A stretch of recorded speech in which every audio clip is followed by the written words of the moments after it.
Hello बच्चों, क्या हाल चाल। Welcome to class ninth. हम लोग स्टार्ट कर रहे हैं डिटरमाइनर्स। पर उससे पहले हम लोग कुछ बेसिक्स पॉइंट्स पर ध्यान देते हैं। जैसे कि स्टार्ट करते हैं हम लोग एफिक्स से।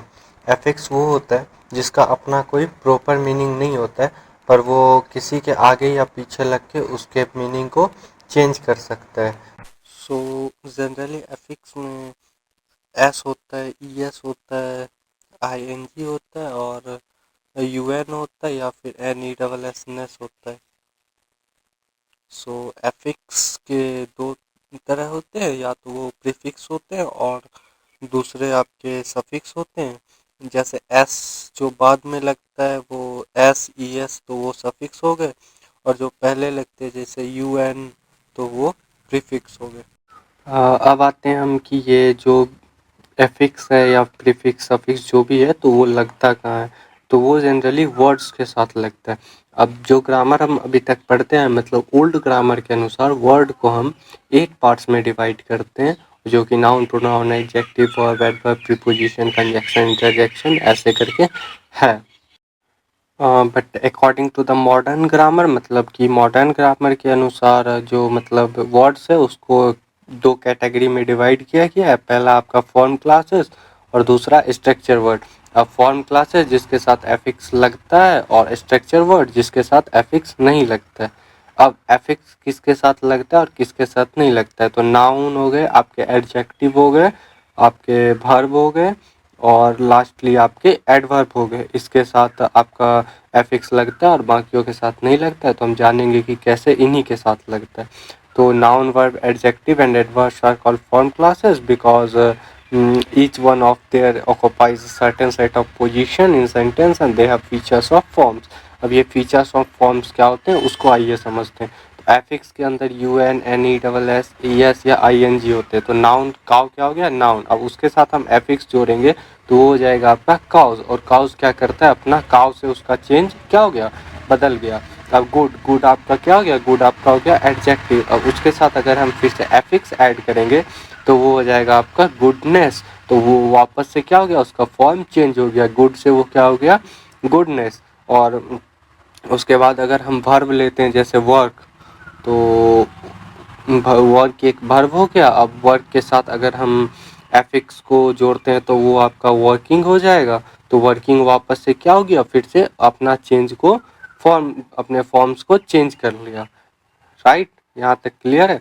अभी देखिए आगे। अब आपका प्रीपोजिशन, कंजक्शन, प्रोनाउन और ये इंटरजेक्शन इसमें क्यों नहीं आता है, क्योंकि आपका एट क्या हो गया, प्रीपोजिशन हो गया। तो एट के साथ कभी भी एफिक्स लगता है, नहीं लगता है, क्योंकि वो खुद क्या काम करता है, प्रीपोजिशन का काम करता है। वहीं पे एंड क्या हो गया, सेंटेंस कनेक्टर के तरह यूज करता है, तो वो कंजक्शन हो गया, उसके साथ भी एफिक्स नहीं लगेगा। और आपका क्या हो गया, अलास, हुर्रे ऐसा कुछ, तो इसके साथ भी एफिक्स नहीं लगता है। और लास्टली आपका एक और क्या बची, आप प्रोनाउन। तो प्रोनाउन जैसे ही, सी, इट, तो इसके साथ भी लगभग एफिक्स नहीं लगेगा। क्योंकि इनके साथ क्यों नहीं लगेगा, क्यों, क्योंकि इसके पास फीचर्स ऑफ फॉर्म्स, मतलब अपने फॉर्म्स को बदलने की क्षमता नहीं है। जैसे फॉर्म मतलब क्या हो गया, रूप, और क्लास मतलब वर्ग। तो जो अपने वर्ग के रूप को क्या कर सके, बदल सके, वही क्या हो गया, फॉर्म क्लासेस हो गया। करेक्ट है, आगे बढ़े। ओके, उम्मीद करते हैं कि आपको यहाँ तक अच्छे से समझ आया होगा। ठीक है, चलो आगे बढ़ते हैं।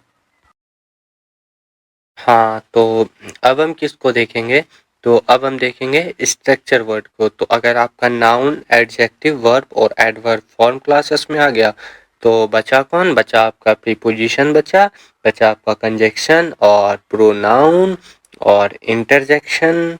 और इसके साथ और जो दो तीन आते हैं जो कि आपके स्ट्रक्चर वर्ड में आते हैं, वो आपके डिटरमाइनर्स है, जिसको अब हम स्टार्ट करेंगे। और यही आपको क्या करना है, पढ़ना है। इसके साथ साथ आपके सेंटेंस कनेक्टर आते हैं, कुछ इंटेंसिफायर्स आते हैं और क्वेश्चन टैग आते हैं, क्वेश्चन वर्ड्स आते हैं। तो ऐसा सारा कुछ सबऑर्डिनेटर्स आपके आते हैं। तो ये सब किस में आते हैं, स्ट्रक्चर वर्ड में आते हैं। ओके, क्लियर है।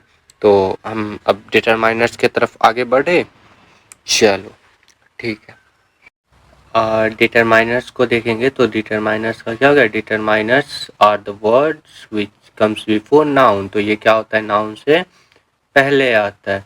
And they limit the noun by giving additional information about the noun. तो ये क्या करता है कि नाउन को लिमिट कर देता है। अब नाउन को कैसे लिमिट कर देते हैं, तो वो नाउन के बारे में एडिशनल इंफॉर्मेशन दे के लिमिट करता है। अब डिटरमाइनर्स, इसके अंदर क्या आता है, आर्टिकल्स। आर्टिकल्स आपके कौन कौन है, ए एन और डी। ए और एन को क्या बोलते हैं, इंडेफिनिट आर्टिकल्स, और डी को आपके बोलेंगे डेफिनेट आर्टिकल्स। अब इसको ए एन को इंडेफिनिट क्यों बोलते हैं, क्योंकि फॉर एग्जांपल ले लो, a cow is an animal. तो अब हम गाय बोलते हैं तो गाय से हमको पता चल रहा है कि हम किस गाय के बारे में बात कर रहे हैं, नहीं कर रहे ना। वहीं अगर हम क्या बोलेंगे, the beauty of Kashmir is प्रेजवर्दी। अब हमको अभी पता है कि हम किसके ब्यूटी के बारे में बात कर रहे हैं, तो हाँ, किसके ब्यूटी के बारे में बात कर रहे हैं, तो कश्मीर के ब्यूटी के बारे में बात कर रहे हैं। तो यहाँ पे क्लियर है कि ये डेफिनेट और इनडेफिनेट क्यों होता है। अब आते हैं हम लोग डिमॉन्स्ट्रेटिव की तरफ। तो डिमॉन्स्ट्रेटिव एडजेक्टिव, डिमॉन्स्ट्रेटिव जो वर्ड है वो डेमोन्स्ट्रेट से बना है, और डेमोन्स्ट्रेट का मतलब क्या होता है, किसी चीज के तरफ इशारा करना या फिर बताना। जैसे जैसे this cat is very beautiful. अब ये जो कैट है ये क्या है, बहुत सुंदर है। तो हम क्या कर रहे हैं, कैट के तरफ इशारा कर रहे हैं कि हाँ, यही जो कैट है यही सुंदर है। ठीक है, दोज बुक्स आर यूजफुल, वो जो किताबें हैं वो क्या है, काम के हैं। तो हम क्या बता रहे हैं कि हाँ, वही किताब है वो काम के हैं, और बाकी जो किताब है वो काम के नहीं है। ऐसा कुछ नहीं होता, सारा किताब काम का ही होता है। अभी आगे बढ़ते हैं। अभी पॉसेसिव, पॉसेसिव जो वर्ड है वो पोजेशन से बना है, और पोजेशन मतलब क्या होता है, ऑनरशिप। मतलब ये हमको क्या बताता है, ऑनरशिप बताता है, बिलोंगिंग बताता है कि ये जो जिस चीज के बारे में तुम बात कर रहे हो ये किससे क्या होता है, बिलोंग होता है। जैसे कि my brother is a teacher. अब माय ब्रदर बोलने का क्या मतलब है कि वो किससे बिलोंग कर रहा है, हमसे। वो किसका भाई है, मेरा भाई है, और किसी का भाई नहीं हो सकता। ठीक है, जैसे एंड्रयू लॉस्ट हिज कीज। अब एंड्रयू लॉस्ट हिज कीज में हमको क्या पता चलता है, ये जो चाबी है वो किसका है, एंड्रयू का ही है, और किसी का ये चाबी नहीं हो सकता। ठीक है, अभी आते हैं डिस्ट्रीब्यूटिव पे। डिस्ट्रीब्यूटिव का मतलब क्या होता है, डिस्ट्रीब्यूटिव का मतलब होता है डिस्ट्रीब्यूट करना, मतलब उसको बांटना। जैसे ईच, आइदर, नाइदर, ये सब क्या काम करता है, बांटने का काम करता है। ऑल, ऑल क्या करता है, बांटने का काम करता है। तो all these cars are mines. अब समझ लो कि एक पूरा क्या है, एक गैराज है, उसमें 3-4 कार्स पड़ी हुई है, और वो सारी कार्स किसकी है, मेरी है। तो वो क्या कर रहा है, उस कार को वो उस कार को बांट रहा है, क्या कर रहा है, बांट रहा है कि ये कार किसकी है, मेरी है। अब मान लो कि both books were out of library. अब एक लाइब्रेरी है, उसमें बहुत सारी किताब रखी है। अब उस किताब में से जो बोथ मतलब जो 2 किताब हम उठाए थे वो दोनों क्या है, गायब है। तो ये क्या कर रहा है, उस लाइब्रेरी के बाकी किताब से वो दोनों किताबों को क्या कर रहा है, अलग कर रहा है। उसी तरह अगर हम अगले एग्जाम्पल को देखेंगे कि आइदर वे इज सेफ। अब आइदर मतलब क्या होता है कि या तो ये रास्ता या फिर ये रास्ता, दोनों में से कोई रास्ता क्या है, दोनों रास्ता सुरक्षित है। तो वो क्या कर रहा है, वे को डिवाइड कर रहा है, रास्ते को क्या कर रहा है, डिवाइड कर रहा है कि हाँ भैया, तुम इधर से भी जा सकते हो या इधर से भी जा सकते हो, तुम आराम से सेफ लैंडिंग कर जाओगे। अभी क्या है, इंट्रोगेटिव। इंट्रोगेटिव का मतलब ये होता है क्वेश्चन पूछना। तो जैसे which class do you read in, तो इसमें तो कोई कंफ्यूजन होना नहीं चाहिए। ऑर्डिनल्स, अच्छा ऑर्डिनल्स पे अगर आते हैं, तो ऑर्डिनल्स जो है वो ऑर्डर बताता है। ऑर्डर मतलब क्या होता है, क्रम बताता है। जैसे फर्स्ट, सेकंड, नेक्स्ट, लास्ट। तो फर्स्ट बोलने से क्या होता है कि हाँ, पूरे क्लास में क्या होगा, कोई एक ही बच्चा फर्स्ट होगा, और उसके बाद फिर सेकंड होगा, उसके बाद थर्ड होगा। उसी तरह अगर हम नेक्स्ट बोलेंगे तो क्या होगा, वो ऑर्डर को बताएगा। लास्ट बोलेंगे तो ऑर्डर को बताएगा। वहीं पे नंबर, जैसे 1 2 3 4 40 50 जो भी है वो नंबर होता है।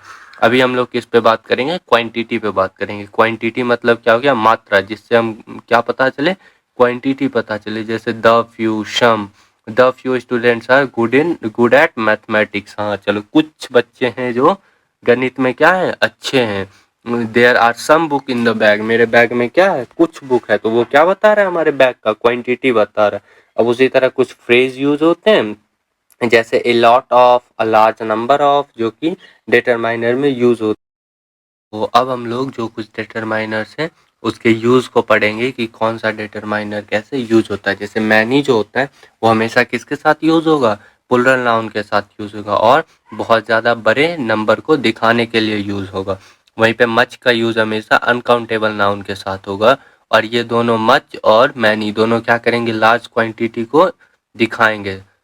और फिर आपका सम और एनी जो होता है ये बहुत बड़े क्वांटिटी को क्या करता है, लार्ज क्वांटिटी को नहीं दिखाता है। ठीक है, लार्ज क्वांटिटी दिखाना होगा तो मैनी और मच, और स्मॉल क्वांटिटी दिखाना होगा तो सम और एनी, मतलब उतना भी स्मॉल नहीं। सम जो होता है वो हमेशा अफर्मेटिव सेंटेंस के साथ होता है, एनी जो होता है वो हमेशा इंट्रोगेटिव और या फिर निगेटिव के साथ होगा। ईच और एवरी जो इंडिकेट होता है वो किसी ग्रुप के एक सिंगल यूनिट को बताने के लिए होता है। ईच जो हो गया वो एक छोटा सा ग्रुप है, उसके हमको किसी मेंबर को बताना होगा तो हम किसका यूज करेंगे, ईच का। और एवरी जो होगा वो पूरे ग्रुप के मेंबर को दिखाना होगा, जिससे we can help each other.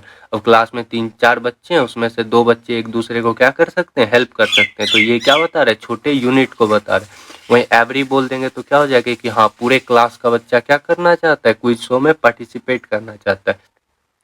अब ऑल जो हो गया वो होल ग्रुप को दिखाता है, ना कि छोटे छोटे कंपोनेंट को। फ्यू मतलब कुछ होता है, उसका निगेटिव सेंस होता है। अ फ्यू मतलब एटलीस्ट कुछ नंबर होता है, उसका पॉजिटिव सेंस होता है।